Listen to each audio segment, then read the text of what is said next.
Uncanny x-force के last episode के अंदर मैंने जाना था कि किस तरीके से अपोकलिप्स ने अपने इन हॉर्समैन को जो चूज़ करा उसके पीछे बहुत ही ज़बरदस्त रीजंस हैं, क्योंकि ये वो खतरनाक तरीके के म्यूटेंट्स हैं जिनको पूरी की पूरी हिस्ट्री के अंदर धुतकारा गया है और उनको टॉर्चर किया गया है, जिस वजह से वो इतने ज़्यादा खतरनाक बन चुके हैं।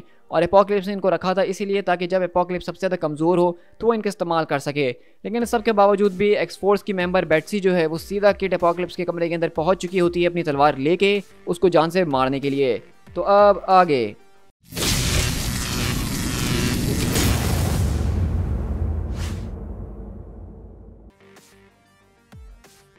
तो इसी तरह हम यहाँ से सरफेस ऑफ द मून के ऊपर शिफ्ट होते हैं, जहाँ वुल्वरीन सारे के सारे मलबे के अंदर से निकलता है और चीखता है कि कम ऑन, आखिरकार हम लोग हैं कहाँ पे, सब कहाँ हो तुम लोग। और वहीं से फैंटम एक्स का भी हाथ निकलता है पत्थरों के अंदर से और कहता है कि मैं यहाँ हूँ, ज़रा मुझे बाहर निकालो। और इसी तरह हम देखते हैं कि फैंटम एक्स बाहर निकलता है और कहता है कि यहाँ पे ये सब क्या चल रहा है, हम हैं कहाँ पे। तो वहीं से वुल्वरीन चिल्लाता है कि शिप पूरी की पूरी जो है कुछ देर में टेलीपोर्ट होने वाली है, बेट्सी इस वक्त उसके अंदर कैद है, हमें फ़ौरन किसी भी तरीके से वहाँ पे पहुँचना होगा। तो क्या तुम मुझे फॉलो कर रहे हो, हमें ये सब अभी करना होगा।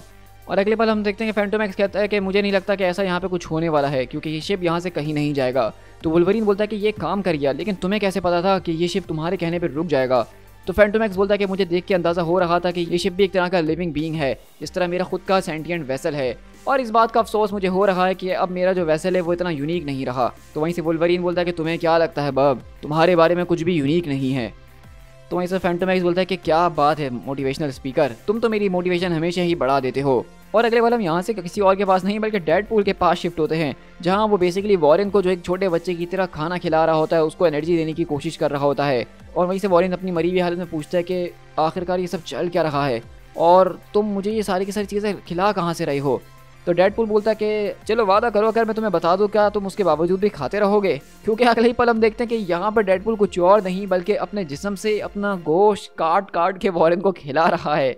मतलब यार इतना ज़्यादा इंसेन है कि मैं क्या ही बताऊँ। और वहीं से ओzymandias चिल्लाता और कहता है कि आखिरकार ये क्या मुश्किल हो चुकी है, हमने अभी तक जंप क्यों नहीं किया, हमारे हिसाब से तो जंप हो जाना चाहिए था।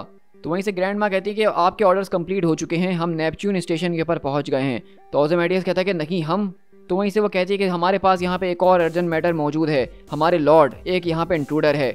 तो वहीं से ओzymandias कहता है कि मुझे पता है इस बारे में कि यहाँ एक इंट्रूडर है इडियट, तुम इस पूरी की पूरी शिप के इंटेलिजेंस को फ़ौरन से यहाँ से डिस्कनेक्ट करो। तो वहीं से ओzymandias कहता है कि मुझे ये बताओ कि आखिरकार एक मैनुअल ओवरराइड करने में हमें कितनी देर लगने वाली है। तो वहीं से उसके लोग कहते हैं कि उसके अंदर 4 मिनट लगेंगे। तो ओzymandias कहता है कि फ़ौरन से किया जाए। और अगले पल वो अपने सारे के सारे गार्ड्स को इस बारे में बता देता है कि किस तरीके से एक्समैन इस वक्त जहाज़ के अंदर मौजूद हैं और उनको किसी भी कीमत पे गिराना होगा ही। लेकिन इतनी देर में वुल्वरीन और फैंटम एक्स भी ज़बरदस्त तरीके से पहुँचने और उन सारे के सारे गार्ड्स को कुत्ते की तरह धोते हैं। और इसी तरह यहाँ पे जो बैटल चल रही होती है वुल्वरीन और फैंटम एक्स यहाँ पे बहुत ही ज़्यादा शानदार तरीके से इनको मारने और पेलने में लगे हुए हैं। और यहाँ पे आपको जैसा कि पता है कि एक्स-फोर्स वो कभी किसी चीज़ से पीछे नहीं हटती है, उनका काम है कि अपने मिशन को पूरा करना है किसी भी कीमत के ऊपर। तो ये पूरा का पूरा कॉमिक आप समझ सकते हैं कि एक R-rated कॉमिक है और उनके सामने यहाँ पे दर्जनों जो हैं एपोकलिप्स के लोग आ रहे होते हैं उनको मारने के लिए, लेकिन फैंटम एक्स वुल्वरीन ज़बरदस्त तरीके के टीम अप करते हुए उनके सामने बहुत ही भारी पड़ रहे होते हैं। लेकिन अगले पल हम देखें तो यहाँ पे इस पूरी की पूरी बैटल के अंदर अचानक वो पूरी की पूरी बीटल्स आगे वुल्वरीन के ऊपर चढ़ना शुरू हो चुकी होती हैं। और हम देखते हैं कि वहाँ पे वो पूरे के पूरे चारों हॉर्समैन जो हैं वो यहाँ पे आगे फैंटम एक्स और वुल्वरीन का काम तमाम कर चुके होते हैं। और वो इस बात का जश्न मना रहे होते हैं कि किस तरीके से उन्होंने यहाँ पे खामोशी से आके इन दोनों को मार गिराया और उनको ओzymandias को इस बारे में बता देना चाहिए। लेकिन वहीं से अगले पल उनको आवाज़ आती है कि एन्जॉय और स्टे। तो वहीं से पर्शियन बोलता है कि कौन है ये जिसने कहा, हाँ मुझे माफ़ कर देना कि मेरे मिस डायरेक्शंस कुछ ज़्यादा ही हद से आगे निकल चुके हैं, लेकिन अब जैसा कि तुम सब कुछ देख ही सकते हो कि क्या चल रहा है। क्योंकि अगली बार हम देखते हैं कि वो चारों के चारों हॉर्समैन वो बेसिकली किसी और प्लेनेट के ऊपर मौजूद हैं और फैंटम एक्स ने अपने ईवा यानी कि अपने जहाज़ का इस्तेमाल करके उनको किसी और प्लेनेट पर भेज दिया और उनको वो ऐसा दिखा रहा था कि वो वुल्वरीन और फैंटम एक्स से लड़ रहे हैं। मतलब अब चारों के चारों हॉर्समैन जो हैं वो अपोकलिप्स से दूर जा चुके हैं। मतलब यहाँ पे फैंटम एक्स ने जो काम करा है वो बहुत ही अलग लेवल का किया है। और ये देख के वुल्वरीन भी उससे काफ़ी ज़्यादा इंप्रेस्ड होता है और कहता है कि मैं तो तुम्हें मान गया हूँ जो बात है। और वहीं से ओzymandias बोलता है कि वो हॉर्समैन सिंपली उस पूरे के पूरे जहाज़ के अंदर बैठ के अपनी मर्जी से चले गए, ये कैसे हो सकता है और आखिरकार वॉर कहाँ है जिसकी हमें इस वक्त सबसे ज़्यादा ज़रूरत है। लेकिन वहीं से उसके लोग आगे कहते हैं कि माय लॉर्ड एपोकलिप्स के चेम्बर के अंदर एक असासिन घुस चुकी है एक ज़ेवियर की। तो वहीं से ओzymandias बोलता है क्या वो अभी तक जिंदा हैं। तो वहीं से वो लोग कहते हैं कि सर शिप का इंटेलिजेंस आपने डाउन करवा दिया जिस वजह से हम कुछ भी नहीं बता सकते हैं। ओzymandias बोलता है कि डैम फूल, मुझे कभी उनके पास से वहाँ से जाना ही नहीं चाहिए था। लेकिन इतनी देर में हम देखते हैं कि वहाँ का दरवाज़ा खुलता है और वहाँ से वॉरेन और डेडपूल आते हैं जो कहता है, हे मिस्टर, क्या आपने हमारे कुत्ते को देखा है? बड़ी गंदी गंदी सांसें लेता है और उसके पास एडामेंटियम क्लॉज हैं। ज़रा देखा हो तो बता देना ब्रो। लेकिन इतनी देर में वहाँ से हम देखते हैं कि एंजल अपने ज़बरदस्त तरीके के पंखों से उसके ऊपर अटैक करके उसको ज़बरदस्त तरीके से पिन डाउन कर देता है। इसी तरह वॉरेन यहाँ से डेडपूल को उठा के सीधा उड़ते हुए आगे की तरफ बढ़ता है और डेडपूल कहता है, हमें तो हमेशा इस तरह से टीम अप करना चाहिए, मतलब हमारी टीम बहुत ज़्यादा कमाल की होने वाली है। और इस तरह वहाँ से एंजल और डेडपूल भी वुल्वरीन और फैंटोम एक्स के पास पहुँचते हैं। और अगले पल हम देखते हैं कि यहाँ से सारे के सारे लोग तैयार होते हैं और वुल्वरीन बोलता है कि इंतजार किस बात का है, फौरन से दरवाजे को खोलो वॉरेन। और वॉरेन अपने पर का इस्तेमाल करते हुए उस दरवाजे को चीरता है, जहाँ अंदर जाके हम देखते हैं कि वहाँ पे बेट्सी किट एपोकलिप्स के सामने खड़ी होती है। और ये देख के एक्स फोर्स को एक शॉक जरूर लगता है। वो एपोकलिप्स को एक मॉन्स्टर, एक खतरनाक तरीके का आदमी समझ रही थी, लेकिन उनके सामने सिर्फ एक छोटा सा मासूम बच्चा है। और बेट्सी अपनी तलवार आगे करते हुए बोलती है, अगर इस बच्चे के बाल को किसी ने छूने की भी कोशिश करी तो मैं उसकी जान ले लूंगी। अगर कोई इस बच्चे को छूना चाहता है तो उसको मुझसे होके जाना होगा। तो वुल्वरीन अपने क्लॉज अंदर करता और कहता है कि ओके बेट्सी, ज़रा आराम से। तो वहीं से एंजल बोलता है कि चाहे मर्द हो या बच्चा हो, इससे कोई फ़र्क नहीं पड़ता, क्योंकि हम जानते हैं कि इसका फ्यूचर क्या होने वाला है, इसका रिजल्ट हमेशा सेम रहेगा। लेकिन वहीं से बेट्सी बोलती है कि हमें ये सब करने की कोई ज़रूरत नहीं है, वो अभी भी एक बच्चा है, हम चाहें उसको ट्रेन कर सकते हैं। लेकिन एंजल चिल्लाता है और कहता है कि ये कोई इनोसेंट बच्चा नहीं है, ये एक ब्लड थर्स्टी मॉन्स्टर है और कुछ नहीं। तो बेट्सी बोलती है कि नहीं, ये एक बच्चा है वॉरेन, एक म्यूटेंट बच्चा। हम ऐसे किसी एक बच्चे को मार नहीं सकते जो कि कल को जाके एक मॉन्स्टर बन जाएगा। अगर हम ऐसा करेंगे तो ये हमें चीज़ क्या बना देगी। तो एंजल बोलता है कि इसके ज़रिए हम हीरोज़ कराएंगे जिन्होंने एक आने वाले खतरे को उसके आने से पहले ही रोक दिया हो। तो वहीं से बेट्सी बोलती है कि तुम इसके बारे में इतना सर्टेन कैसे हो कि ये सब कुछ होके ही रहेगा। तो वहीं से एंजल बोलता है कि तुम नहीं जानती हो अकाबा क्लैन को, उन्होंने इस बच्चे को बनाया इस तरीके से कि वो तुम्हें डिसीव कर सके, वो तुम्हें अपनी बात के ऊपर विश्वास करवा सके। और हम चाहें उसको कितना भी ज़्यादा निचोड़ करने की, उसको कितना भी ज़्यादा ट्रेन करने की कोशिश क्यों ना कर लें, ये एक ऐसा बीस्ट है जिसको बदला नहीं जा सकता है, इसको रिहेबिलिटेट नहीं किया जा सकता है। तो वहीं से बेट्सी बोलती है, क्या तुम्हारा अपने बारे में भी बिल्कुल यही ख्याल है कि जब तुम्हें पूरे के पूरे आर्क एंजल ने इन्फेक्ट कर दिया तो हमें तुम्हें जान से मार देना चाहिए था? हमने तुम्हें भी बचाया है, हम उसको भी बचा सकते हैं। और अगले पल हम देखते हैं कि बेसिकली ये बोलते ही उसका जो अंदर का आर्क एंजल होता है वो उसके ऊपर हावी होना शुरू हो जाता है। और वो कहता है उसको अंदर से कि सर्व योर मास्टर, इस असासिन को जान से मार डालो। लेकिन वॉरेन अपनी ग्रिप बनाने की कोशिश करता है और उस तरह वो उलझना शुरू होता है। और इसी तरह हम देखते हैं कि वो और बेट्सी दोनों आपस में यहाँ पे एक दूसरे से लड़ना शुरू कर देते हैं। और बेट्सी बोलती है कि वॉरेन, मैं कभी ये करना नहीं चाहती थी। और वहीं हम देखते हैं कि वुल्वरीन ठीक उस बच्चे के सामने खड़ा हुआ तमाशा देख रहा होता है और वो कुछ कर नहीं रहा है। और वो बेट्सी कहती है कि मैं तुम्हें ये करने के लिए बिल्कुल अलाउ नहीं कर सकती हूँ।